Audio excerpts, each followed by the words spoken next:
Talking with no mo. Talking with no mo. Step in the room, let's go. Got that spark, got that flow. Quick hit talk, real talk. Every word on the mark. Lean close, hear that name every time. Bring the flame, one more round. Let it show. Talking with no mo. All right, guys, it's me again, and it's time one more time to talk to one more person about what's going on within the wonderful world of politics. With me tonight is Miss Anna. Anna, you wanted to talk to me about something. We're heading into another village council meeting. What's up?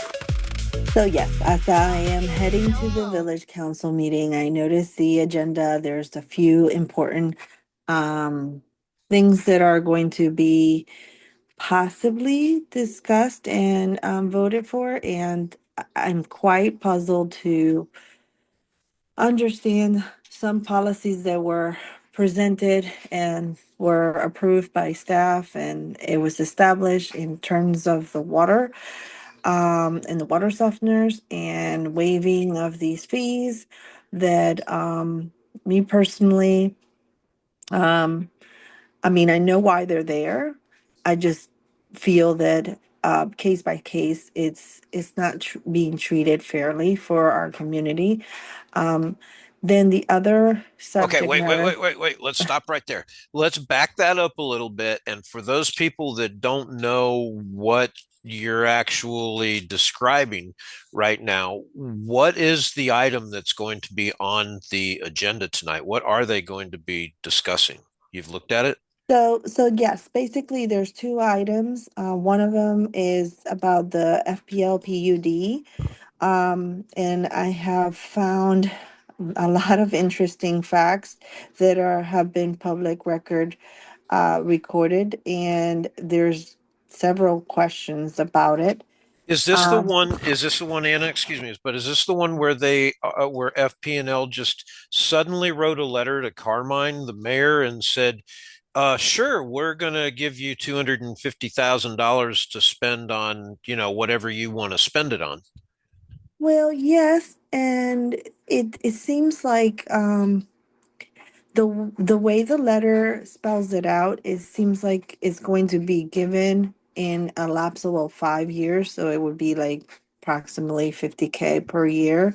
Hmm. And but then there's never clarity of who actually had any drafted discussions about this Thank you. amount. How did they get to this amount? Why is it scheduled the way it is scheduled? Is it part of a PUD? So is it a condition to be able to do something that they're asking to do? Or is it something that, out of nowhere, you don't just simply do a donation? Yeah, because Um, especially in a political season, when it's addressed to a mayor that's a lame duck mayor that barely even lives here, that people don't want to be mayor again, and all of a sudden $250,000 comes falling out of the sky, addressed to him, not to the council, not to Taryn. Therefore, I guess he initiated this conversation with them. So I'm with you. If this is part of a PUD agreement that says, hey, and is it really part of the agreement? Or is this FP&L saying, "Wow, we're going into the DRC and we need review again on our new proposal that we have in. And by the way, here's $250,000 that you get to spend over the next 5 years. Now let's go talk about what we want to ask you to do in the PUD." So your question is very important. Where was this initiated? Who initiated it? And why is it showing? Why is the timing what it is right now? I'm with you 100%. well, in addition to that, I mean, ever since Indiantown was formed, like meaning independent in 2000, between 2017 2018, um, we didn't have Carmine. We had another set of council. There's a lot of things that were started. PUDs just doesn't simply appeared because so and so is in their seat. This is something that it has been planned for years and years, and they think of things ahead of time, 10 years or more.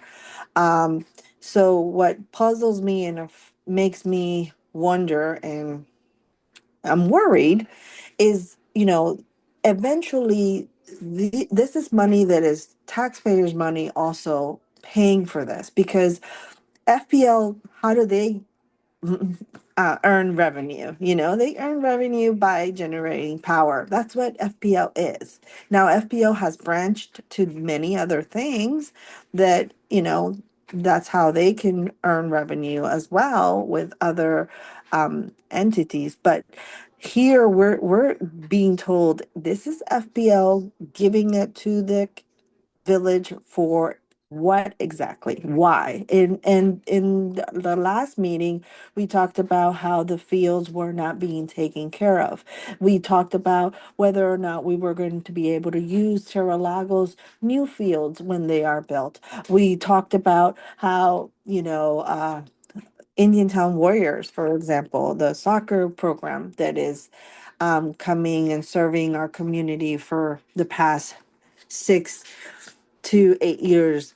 um, where are they going to be during this process of improvement when certain people were hired into work for the village of Indian Town?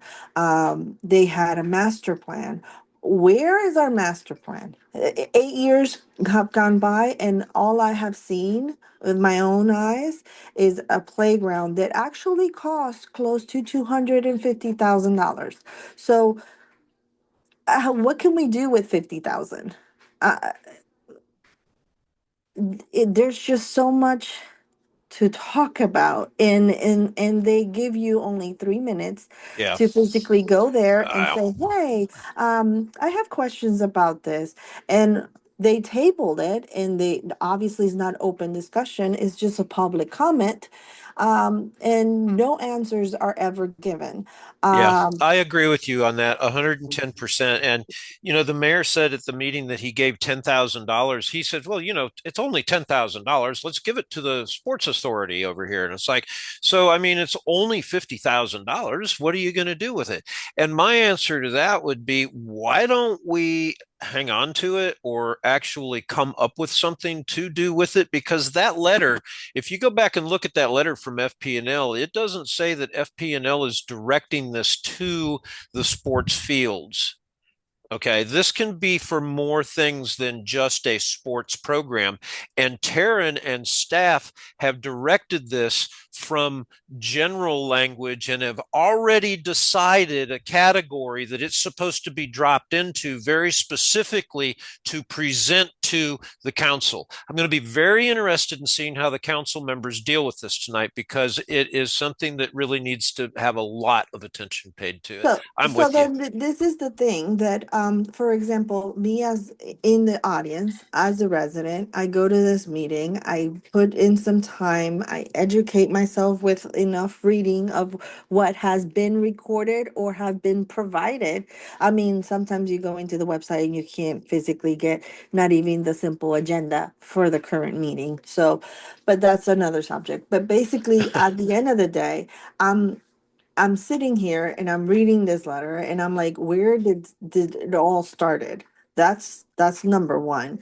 Number two is like, okay, all along there has been a lot of committees formed and a lot of push to, okay, let's make something happen. Let's make something happen. Something needs to give. Something needs to happen. Yes, I want to see it now. I don't want to see it 20 years from now when we're too big to even do anything for our community. I mean, basically, Right.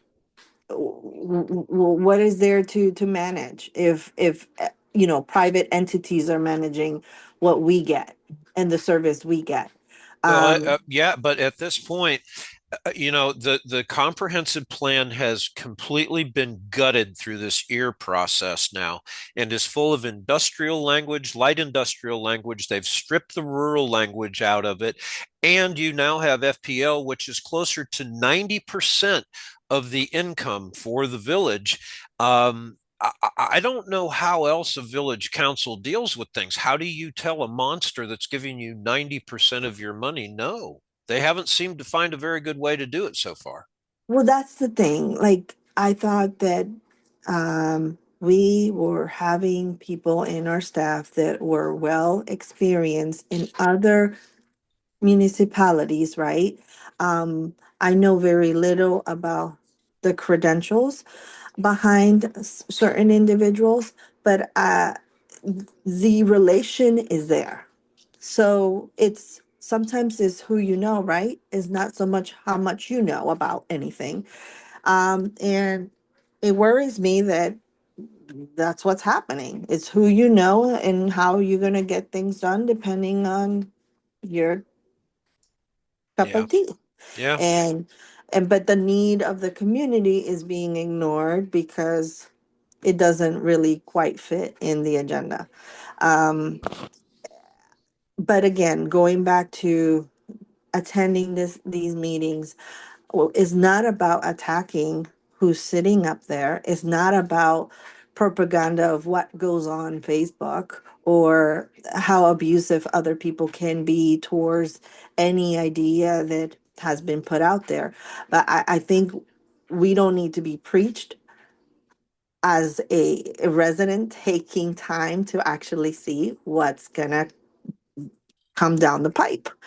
Um, and it's going to be a very interesting meeting, I'm sure, because they're briefly touching topic that was put on this agenda that was approved onto this agenda, and apparently the pace is not set by the council. The pace is set by the applicant at this point, and I just don't understand if you're asking for permission or you're asking for approval of something, how you're going to set my approval a pace if I don't have enough information to actually approve anything.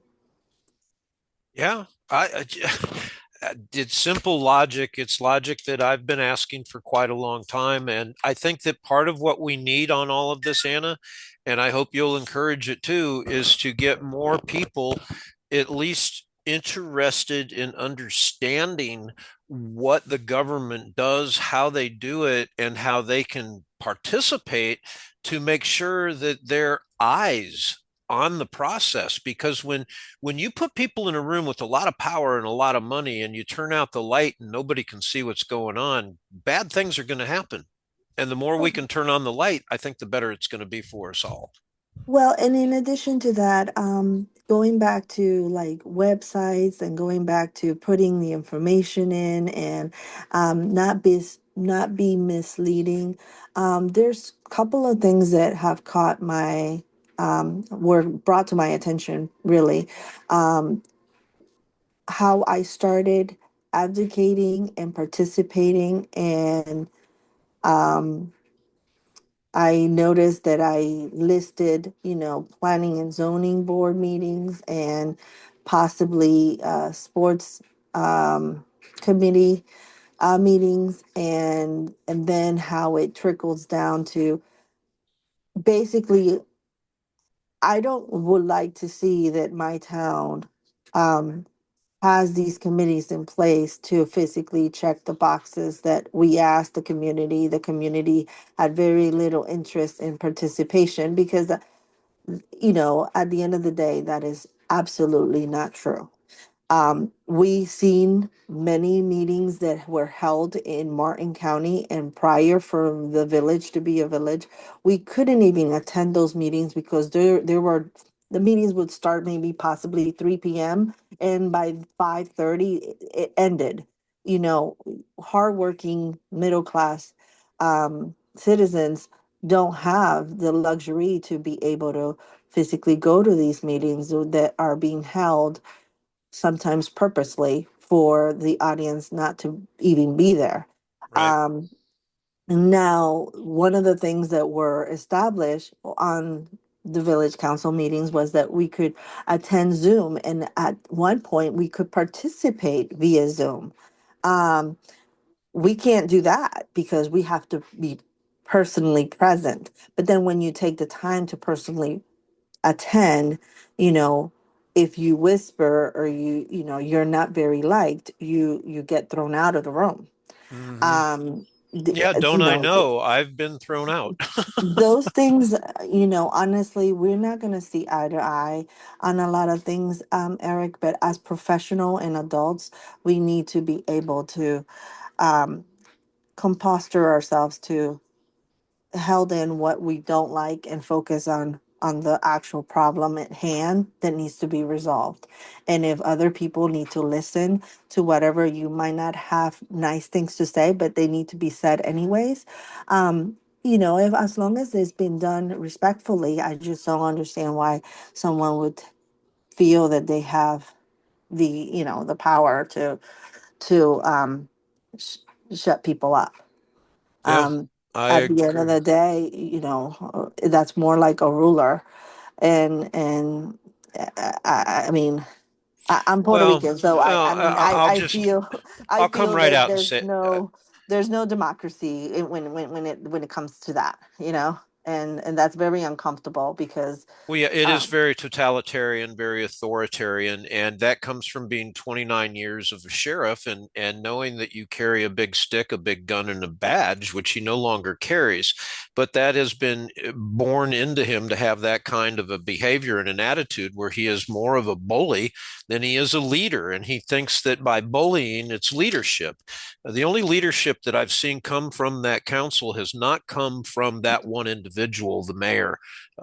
And I'm sorry. I really don't like tearing candidates and people apart publicly, especially in discussions. But what has happened with him and through him, that's for another day. But I'm not happy with it. I'm Well, not I happy. just think it's interesting. Two agenda items. It shouldn't take long. I'm assuming that the presenter is going to be a lot more enthusiastic to provide as much as information as they can possibly provide. But again, that well could not be the case, and there might not be someone that is going to put us up to speed on why it is we're getting the money and how come we are getting the money at this time. And if it's given to Carmine, for example, and what is he supposed to do with it? Is it going to be donated personally to him, or is it going to be donated to the village of Indiantown with the strings that this is what the money needs to be used for? Well, that's Um, kind of what I was getting into on that. You're still talking about the FP&L situation, right? yes, Yeah, we're well, the it BOE. says in there that the letter says in there that it's to be used for the parks, but it does not necessarily say that it's supposed to be used exclusively for a sports program. Well, the thing of it is FPL. What do they do? It's electricity. So, you know, lighting, for example, could be one of the items that needs to be tackled. And in the letter, it states something about that they're also going to provide some manpower to do certain things. It feels like along the lines as that there's going to be some type of improvements, but it's entwined with the budget. Like I thought that that's what Debbie needed to work on with her master plan for the sports and recreation. So is it just going to be put in that bucket or um Well, we're going to find out. It's going to come down tonight, and we're going to find out about it. So, where do you think it's going to end up? We can do some prognosticating I because the think story I the think story's not going honestly to go out until after the meeting. So, I think honestly, it boils down to Indian Village of Indiantown has held a lot of money in lots of buckets that have not been tapped into. hopefully until it's the right time. But when would the right time be? I mean, some grants do expire. So at the end of the day, you could ask for a lot of money to a lot of, private and federal funding. But if you demonstrate that you don't know what to do with it, or it's just sitting there, like for example the agriplex, that went away, but we still have money that was granted to that, and now it was taken away somehow. I mean, we have not heard anything about that anymore. The agriplex supposed to be, for what I remember, would include a lot of the sports complex and events and activities that the town would definitely would be able to benefit Yeah. greatly. Well, But you make a they don't talk about that anymore. It's just like they focus on one thing and only one thing, and they want to just gear everybody's attention to possibly maybe only data centers, that they're doing this, that they do want to do that. But money is giving in, and we are not doing anything about it. Nobody's showing up to say anything about it, because at the end of the day, they feel like, well, they have their mind set up already. So no matter what I say, it's not going to roll to any direction, right or left. They're on the train, and the train is moving, and you're not on it if you're not in the clique. Well, and what I tell people is that if they don't show up and they don't say something, you're right. Your voice is not going to make a difference. But when you show up and I show up and somebody else shows up, that's three people showing up, and those three voices make a difference. And you never know whether you're going to be the one voice in the wilderness or you're going to be one amongst a crowd. But you cannot let other people run your life for you. And if people allow that to happen, then they need to just sit down and be quiet and take it as it comes. Because Right. if you're not going to participate in the process and exercise your right to hold these people accountable, you might as well just vote for a democratic socialist and get it all over with, because they're going to tell you what needs to be done and you're just going to like it because they're checking the boxes that bureaucrats like staff tell them they have to do. Okay, we're down to like 5 minutes and we're going to run out of time on my free version of Zoom.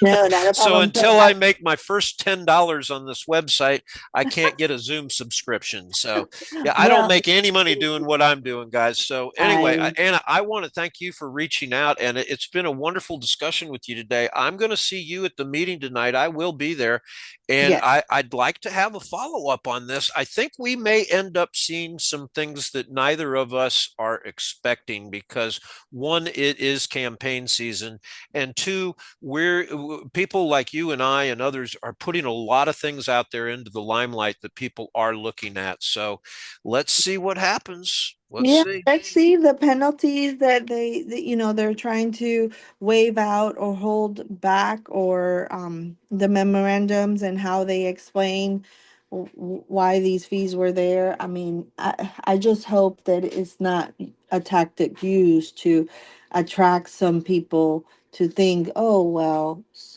someone needs to be reelected when they weren't Yeah, even because voted in. they're the fabulous Carmine. The letter was sent to Carmine. FP&L is giving political endorsement and favor by doing that, unless Carmine was the one that sat at the table, went to the table with FP&L and said, "Can we have 250?"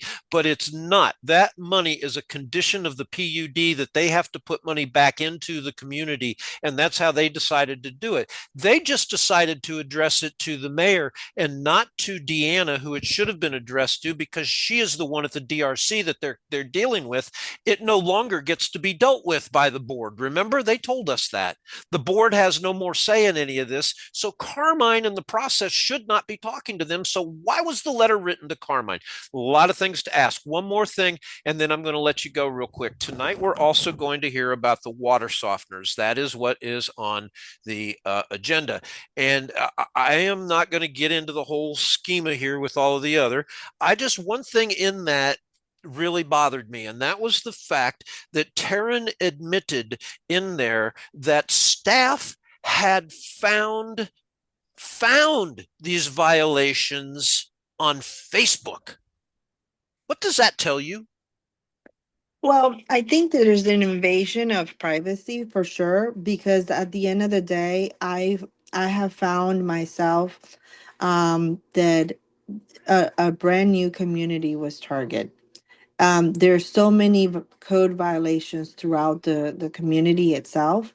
And it just puzzled me that, you know, possibly about 26 violations were found. And they want to double up on these fines because apparently homeowners, and this was said by Karen, that it is the homeowner's responsibility. But if it's a brand new community that was certainly certificate of occupants was issued by that same um, person that is going to come and inspect, you would think that there would not be so much confusion on whether or not you needed to pull a plumbing and um, um, permit. Yeah, that's just it. And I'm having a real hard time, even on their website, trying to find their actual language that tells me what I would need to do. My mother-in-law is moving into Indiantown, and it's going to be real interesting to see how things work. I've got some stories on our next visit to tell you about the water, and how the water system and how it's not So working on their it's going to payment be systems. very interesting how it is explained. It has been explained to me before. I have dealt with other municipalities and how they do things and how they charge for these fees. And at least they're being transparent that this fee is going to be a flat fee for Yeah, each item. But even then, like if you're actually finding someone, you need to be able to say you need this and this. And for it seemed is that the person didn't realize that the electrical outlet was not tampered with, nor was it built after the fact. It was already there. So and then yeah, the plumbing, when I asked a simple question whether if it's inside the garage or if it's outside the garage, would you need it? And they couldn't really flat out answer because what they're looking at is a prevention of backup. But if it backs up, it's backing up with the stuff you're providing. So regardless of if it backs up or not, it's not us contaminating. You're giving it to me already contaminated. right. So who would be responsible for something like that? If I don't tamper with it and it's still going through not clean, who's responsible for it? You're Yeah. Well, supposed to. they'll tell you that it's potable, that it's completely drinkable, and that's all that they have to do. Their bar's set very low. All right, we're down to a minute 47 seconds. Your website's up now. What is that web Yes. address to send people to? So basically, it's Anna for Indiantown, and it's all spelled out. Is one N, so it's ANA for FOR, Indiantown, INDINTOWN.com.